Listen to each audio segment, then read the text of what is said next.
आजची अपडेट आहे मित्रांनो बांधकाम कामगारांसाठी अत्यंत आनंददायक। म्हणजे की आता तुम्हाला जे 1 रुपयाचं पेमेंट करायचं होतं ते सध्या करायची गरज नाही, डायरेक्ट तुमचं फॉर्म अप्रूव्हल होऊन जाईल।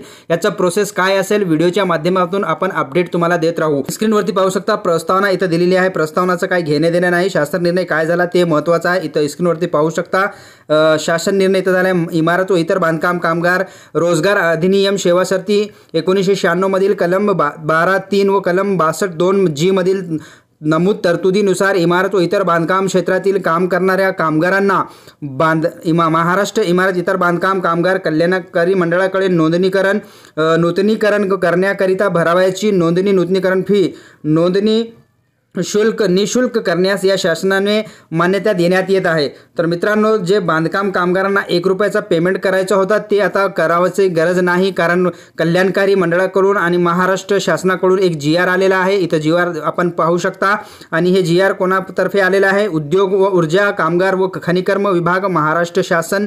इथं आपण स्क्रीनवरती पाहू शकता। तर मित्रांनो आता 1 रुपयाचा पेमेंट करायची गरज नाही, विनाशुल्क तुम्ही आपला लेबर कार्ड बनवू शकता। आपली जे नोंदणी आहे नूतनीकरण आहे आपण जे योजना आपण घेऊ शकता ते सर्व योजना आता निशुल्क झालेली आहे। तुम्हाला 1 रुपयाचाही पेमेंट करायची गरज नाही।